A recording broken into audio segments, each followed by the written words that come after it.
สบายดีเด้อผมพี่น้องสบายดีน้องเราขับเริ่มน้อยครับเจ็ดสี่สิบเอ็ดเจ้าเลย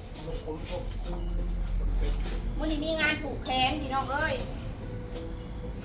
ดองใหม่ ผูกแขนกินดองใหม่ค่ะเป็นทรงโต เป็นสองโตผมตัวลังการเนาะ มีงานผูกแขนได้พี่น้องเราหยอกเด้อพี่น้องเด้อเป็นเอื้อยขอซื้อมานี่เลี้ยงดูกันกินเอื้อยก็กำลังไปหาโทรศัพท์อยู่โทรศัพท์เหี่ยกินแล้วก็กินอีก น้อย เปิด เนาะ มาเปิดมาจะทานโคตรเพราะว่ากินเป็ดมานำแบบนี้ สองโตผม ผมก็ขอบใจหลายๆก็เลยสอยกันคั่วนี่น้องเอ้ย เขาก็เป็นคนกลัว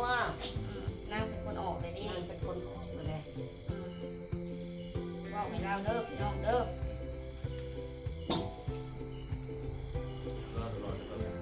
เอาเราคนใจกว้างนะFCเราคนน่ะสร้างเราน่ะคงจักเรา เราไปทุกสิ่ง ว่าเราพี่กับเขา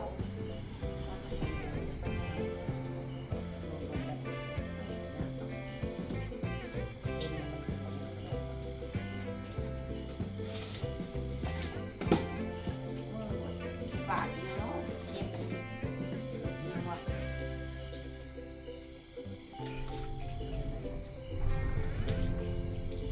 จะยอดจะได้สร้างใหม่เนาะสร้างมีแต่อันนี้โลกจะจบมาเจ๊ ไปบุกเก็บซิปได้ วันที่เมื่อแหละพี่น้องเป็นวันนี้นะ คันมาหารกันพุ่มนะผม กินได้แล้วผมเมื่อกันนะ พ่อซื้อน้ำไม่น้อยเนาะ เป็นคนแรกนี่ ต้องซื้อแบบนี้นี่คืออุ้ม เลือกมันได้หักหัวลงได้ในวันที่ หักษามันเนาะ สาแล้วไปไปถูกมาเย็ดนั่นไปทำถูกนั่นแหละ การถูกคนช่างดี ด้วยนะ ดีดี จะต้องปัดลง ธ ทาร รม กา ชา ศ ติดี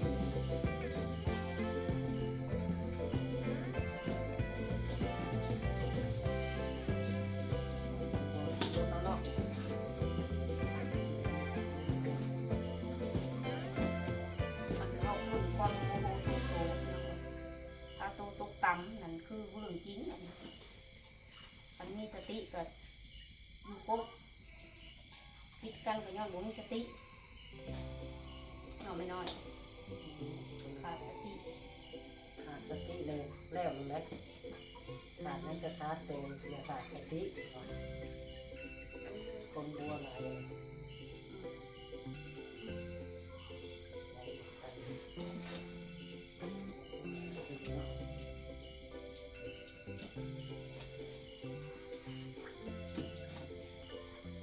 ตั้งแรงอยู่ในนี้เลยนะ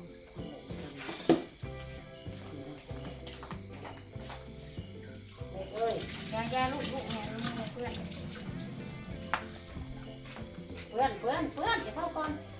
อย่ามาหาโสนะนี่ถึกข้ามือไรนี่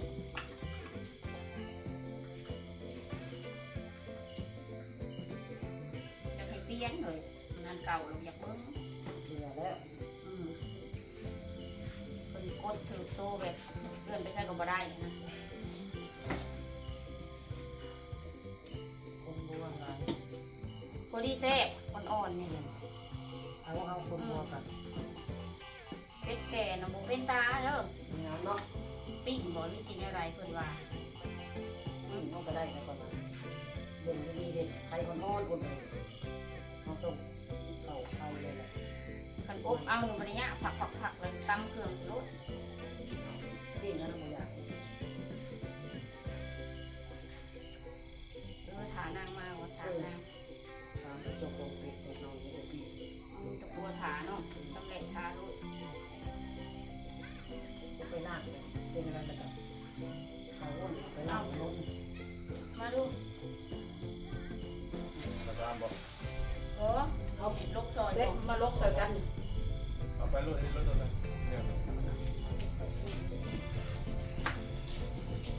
ร่วมด้วยช่วยกันน้องเอ้ย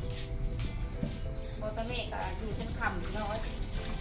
อยู่เผาลูกเด้อไม่ได้เผาข่อยเด้อพี่น้องเด้อไม่ได้เผาข่อยเด้อ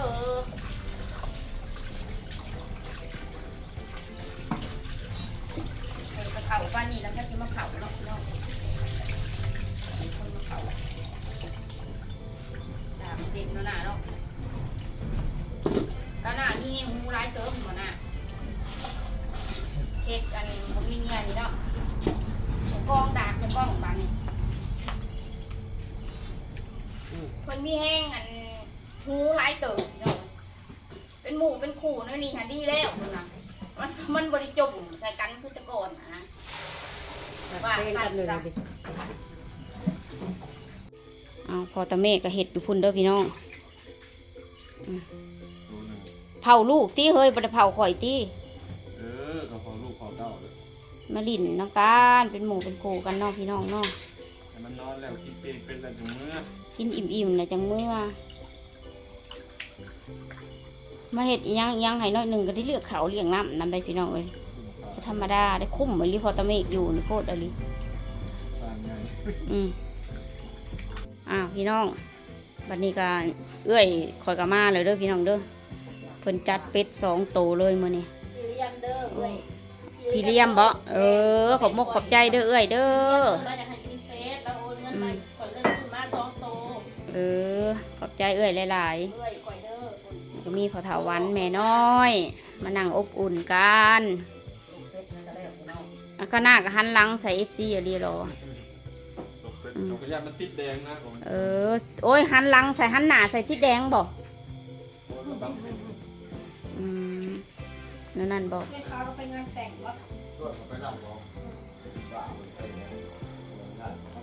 น้องเมฆกับเอื้อยเพิ่นอาบน้ำให้เรียบร้อยแล้วพี่น้องแต่งตัวใหม่แล้ว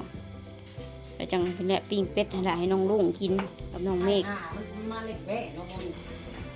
อันนี้ก็นั่งหอมเด้อเพียงเด้อใส่เพิ่นซอยกับพริกไทยได้เรื่องอยู่บ่เนาะ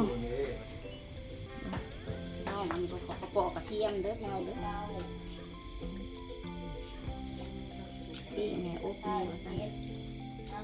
ไข่คือบ่มีเนาะในดังไผ่2 เตา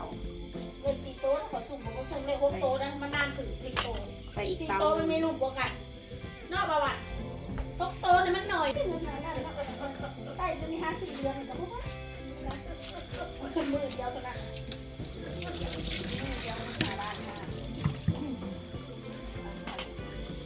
ก็จะถือเป็นละลายนึงน่ะเป็นบุญตา คุมเลขหน้าค่าย0อยู่ห้องกู เล ได้ ขหน้าค่าย0น่ะ6 โต๊ะ4 โต๊ะ6 โต๊ะน่ะโต๊ะละ1,000 ขีด4 โต๊ะโต๊ะละ 2,000 นะจ๊ะชื่อเลขรัฐบาลนี่บอกว่ามันเลขใต้ลิ้นนะรัฐบาลวันนี้หวยลาวพี่น้องได้บ่หอมเอ้ยล่ะ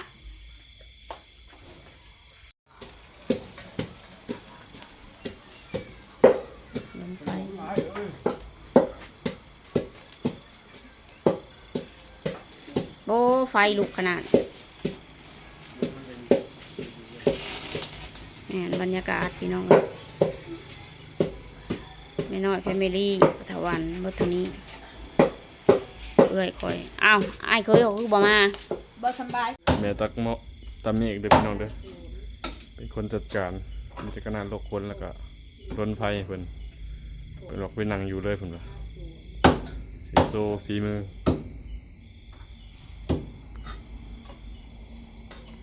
เป็ดพี่น้องเด้อเป็นแม่ครัวผู้เดียวเลยเนาะแม่ครูว่าไปอยู่น้ำในเถาไปมาเกะกะอยู่นี่เบ้เอ้ยไม่น้อยเอาไปเนี่ยบอลจะมั่นก้างด้วย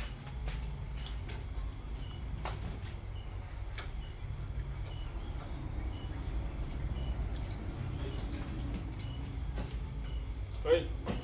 จะได้อบเนี่ยจะเช็ดอบบ่เลยปิ้งบดนั่น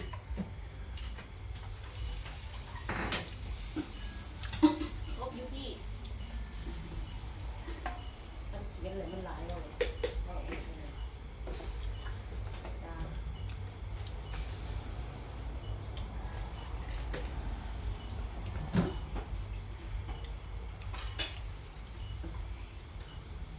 เช็ดตีนนะเอาปิ้งเบิดเช็ดตีนนึงโอ้ยมันแม่แน่อบเป็ดเช็ดตีนนะ ครบแล้วบอก เข้ามาได้นะไม่มีอะไรตี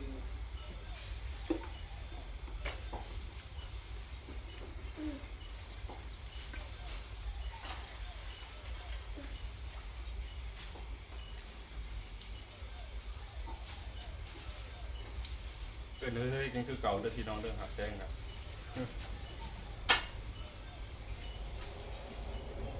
มันติดปากเลยเนาะ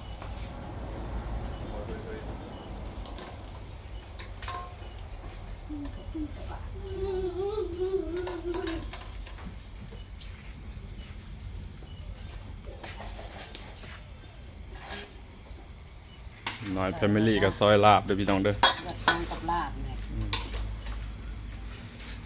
กำลังเห็ดอบ อยากรสตัวน่ะ มันเล็กมันก่อน อบลาบ ปลาขาว ลาบเลือดแป้งแล้วก็ 30 ลาบ 40 ปิ้ง ชุด อบ หนึ่งทีหนึ่งน้ำเกา เห็ด4 เมนูเด้อพี่น้องเด้อ เด็กแร่เด็กสิง ปิ้งเด้อพี่น้องเด้อ อันนี้ เรียบร้อยหมดเลย จ่ายอันนี้คนจ่าย นี่ก็เป็นอบมีเท่าน้อยกำลังซอยลาบอยู่เด้อพี่น้องเด้อ สวัสดีค่ะพี่เลี้ยงจ่ายเงิน อืม ครบแล้วเลย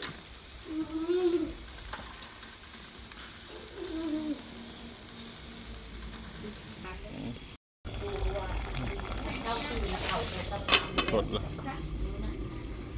ใช่จริง คลิปนี้ก็ไปก่อนเด้อพี่น้องเด้อ จ้า ขอบคุณทุกไลค์ทุกคอมเมนต์ทุกคนเข้ามารับชม อย่าด่าเด้อพี่น้องเด้อ ของกระนาดเด้อพี่น้องบ๊ายบาย ก็มันมวนเด้อพี่น้อง